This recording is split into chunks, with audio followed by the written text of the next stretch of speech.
اسلام سے نہ بھاگو، راہ خدا یہی ہے، اے سونے والو جاگو، شمس الضحیٰ یہی ہے۔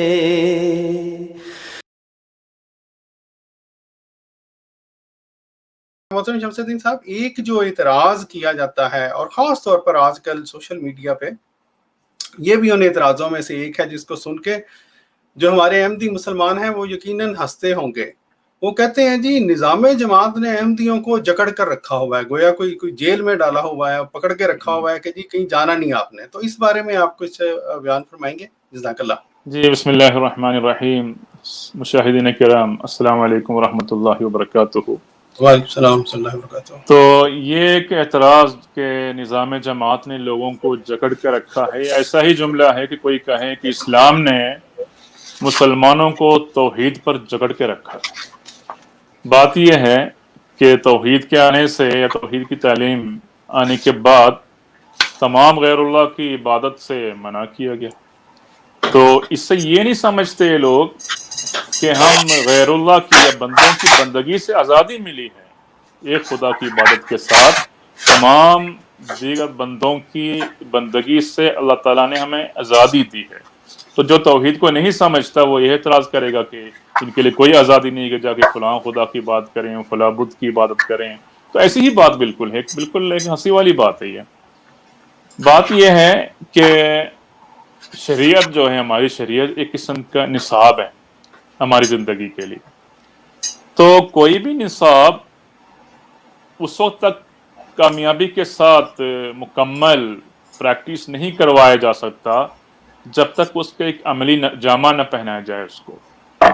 تو یہ جو نظام جماعت ہے وہ ایک معین لائحہ عمل ہے جس کے ذریعہ شریعت کے احکام کو ایک عملی جامہ پہنایا جاتا ہے، اور اس بات کو دنیا والے سارے اعتراف کرتے ہیں، اعتراض کرنے والے بھی اس کا اعتراف کرتے ہیں، کیونکہ وہ اپنے بچوں کو اسکول بھیجتے ہیں۔ دیکھیں علم سیکھنا تو بات ہے، تو کیا اسکول کیوں بھیج رہے ہیں؟ کلاسوں کی تقسیم کیوں ہیں؟ حاضری اور غیر حاضری کا نظام کیوں ہیں؟ امتحانات کیوں ہیں؟ پاس اور فیل ہونے والی بات پر کیوں مسائل پیدا ہو رہے ہیں؟ اور اسی ایجوکیشن منسٹری وغیرہ کیوں قائم ہے؟ حالانکہ پڑھنا ہی کافی ہے، کچھ بھی پڑھ لیں کہیں۔ تو معمولی انسانی زندگی میں ایک چھوٹی چھوٹی باتوں کے لیے بھی ایک معین نظام چاہتا ہے، وہ سب اس کے قائل ہیں۔ تو پھر کیوں شریعت جو ایک نصاب ہے زندگی بھر کا، اس کو عملی جامہ پہنانے کے لیے اس نظام کو کیوں چھوڑتے ہیں؟ یہ اصل بات یہ ہے کہ ہم جس نظام جماعت کے ہم تابع ہیں، یہ بالکل وہی نظام ہے جو رسول کریم صلی اللہ علیہ وسلم اور صحابہ کا نظام ہوتا تھا۔ اور رسول کریم صلی اللہ علیہ وسلم نے ہمیں خوشخبری بھی یہ دی ہے کہ آئندہ جس زمانے میں اسلام کی اثر نو نشأت ثانیہ ہوگی اور امام مہدی کی بعثت ہوگی، تو اس وقت ان کی خوبی یہ ہوگی کہ ما انا علیہ و اصحابی، جیسا کہ میں اور میرے صحابہ ہیں ایسے ہی ہوں گے وہ لوگ۔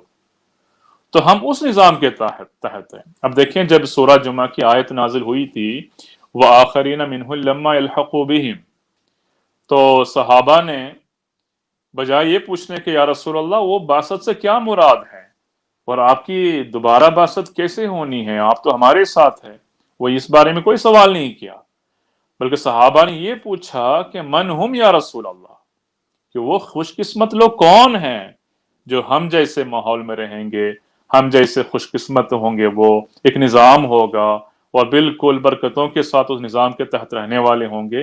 تو وہ صحابہ کیونکہ آزمائے ان کی ایک زندگی کی ایک قسم کا تجربہ ان کو ہوا تھا زندگی کا، تو وہ اس لیے فوراً یہی سوال کیا وہ کون ہوں گے۔ تو یہی اصل بات ہے، ہم اس نظام کے تحت ہیں۔ اب بات یہ ہے، یہ جو اعتراض ہے یہ اصل میں کچھ حسد اور بغض اور جلن وغیرہ کی وجہ سے ہوتا ہے۔ دیکھ رہے ہیں لوگ جماعت احمدیہ ایک نظام کے تحت، ایک خلافت کے تحت، خلیفہ وقت کے ارشاد کے تحت ایک ہاتھ ہو کر ساری دنیا میں ترقی پر ترقی ہوتی چلی جا رہی ہے۔ کیونکہ یہ جماعت مومنوں کی جماعت کی نشانی قرار دی اس کو، قرآن مجید میں اس کا بے شمار جگہ اس کا ذکر ہے۔ بہرحال ایک بات میں بتاتا ہوں، بات یہ ہے کہ جب حضرت آدم علیہ السلام جس جنت میں تھے، وہ گویا کہ ایک نظام تھا ان کا وہاں پہ، تو جب اس میں آدم علیہ السلام کو اس جنت میں ترقی کرتے دیکھا تو شیطان سے رہا نہ گیا، تو شیطان نے کیا پیشکش کی وہاں پہ، بات کیا کی تھی؟ یہی تو کہا تھا دیکھو تمہیں آزادی نہیں ہے، خدا تمہارے اوپر پابندیاں لگاتا جا رہا ہے، تم نکلو اس سے تاکہ تم آزاد ہو جاؤ۔ تو ابتدا سے جب نظام قائم ہوا، نظام سلسلہ انبیاء، اس وقت سے یہ مسئلہ چل رہا ہے، اس وقت سے یہ اعتراض کیا جا رہا ہے۔ ایک واقعہ مشہور ہے رسول کریم صلی اللہ علیہ وسلم کے صحابی حضرت کعب بن مالک رضی اللہ عنہ کا واقعہ، کہ نظام کے تحت رسول کریم صلی اللہ علیہ وسلم نے حضرت کعب بن مالک رضی اللہ عنہ کو تعزیر دی۔ تعزیر یہ تھی کہ مقاطعہ، یعنی بائیکاٹ کرنے کا، 50 دن تک لوگوں کے ساتھ بات چیت نہیں ہوتی تھی، ان کو علیحدہ رہنا پڑا۔ تو وہ اس ابتلا کی حالت میں ان کے پاس آتا ہے ملک غسان کا پیغمبر، ایک بادشاہ تھا غسان نام، ان کے پیغمبر آتا ہے اور کہتا ہے کہ اے کعب بن مالک، ہمیں پتہ لگا کہ تمہارے صاحب نے تم پر ظلم کیا ہے، تم تو بڑا عزت والے آدمی ہو، مناسب نہیں کہ تم اس ظلم کے تحت یہاں رہو، نکلو آؤ ہماری طرف، ہم تمہاری عزت افزائی کریں گے، تمہاری غمخساری کریں گے، سب کچھ تمہیں مہیا کریں گے، آ جاؤ ہمارے ساتھ۔ جب یہ سنا تو کعب بن مالک رضی اللہ عنہ نے کیا کہا؟ پہلے آپ نے دل میں یہ کہا کہ ابتلا کے اوپر ابتلا آئی، یعنی آزمائش کے اوپر ایک اور آزمائش، اور آپ نے اس خط کو، اس پیغام کو پھاڑ کر جلتی ہوئی ایک تنور میں ڈال کر کہا یہی جواب ہے، تو یہی ہمارا بھی جواب ہی ہوگا۔ تو دیکھیں کہ نظام ہم جانتے ہیں اس نظام کی کیا خوبی ہے، اس سے کیا فائدہ ہے۔ اب بات یہ ہے کہ یہ جب کہتے ہیں ہم نظام جماعت، بعض دفعہ بعض کو، جیسا کہ بعض تعزیری کارروائیاں ہوتی ہے، تو اس کا یہ مطلب نہیں کہ ہم نے ان کو کسی کو جماعت سے یا خلیفہ وقت نے احمدیت سے یا اسلام سے کسی کو نکالا، ایسا نہیں ہوتا، بلکہ نظام اخراج اور نظام جماعت کہتے ہیں، یعنی جس نظام کے تحت رہنا اس بندے کو پسند نہیں آیا، یا وہ خود اپنے عمل سے ثابت کر دیا کہ میں اس نظام کے تحت برداشت نہیں کر سکتا، تو اس کو پھر آزادی دی جا رہی ہے۔ جیسا کہ قرآن مجید میں اللہ تعالیٰ نے فرمایا فَإِنْ أَعْرَضُوا فَمَا أَرْسَلْنَاكَ عَلَيْهِمْ حَفِيظًا، جب وہ انکار کر ہی رہے ہیں، اعتراض کر رہے ہیں، تو پھر تم ان کے اوپر ذمہ دار نہیں ہو، تو وہ آزادی ان کو دی جا رہی ہے اس کے بعد۔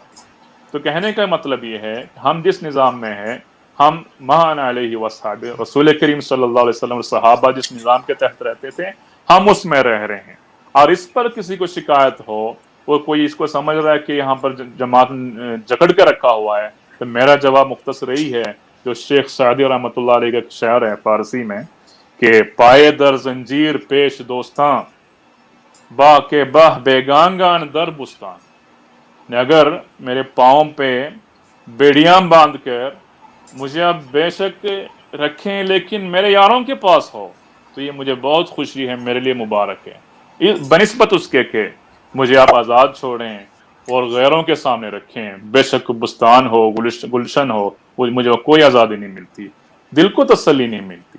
تو ہم رسول کریم صلی اللہ علیہ وسلم، صحابہ، ان کے قدم پر ہم رہ رہے ہیں، جہاں ہمارے نظام ہے۔ ہم خلیفہ وقت کے ساتھ صرف یہ نہیں کہ ہم کسی مجبوری میں اطاعت کر رہے ہیں، بلکہ ہمیں دل کی گہرائیوں سے ایک عاشقانہ ولولے کے ساتھ ہم یہ اطاعت میں لگے ہوئے ہیں، اور یہی صحابہ کا نمونہ تھا۔ ہم اگر اس کو کوئی کہیں کہ یہ کوئی قائد خانہ ہے، تو ہمارے لیے قائد خانہ مبارک ہے۔ یہی میرا مختصر سا اس کا جواب ہے۔ جی، جزاک اللہ تعالیٰ سے جزا۔ محترم مربی صاحب، بہت بہت شکریہ، آپ نے بہت ہی کم وقت میں بہت ہی زبردست طریقے سے اس جو اہم موضوع ہے اس کے اوپر روشنی ڈالی۔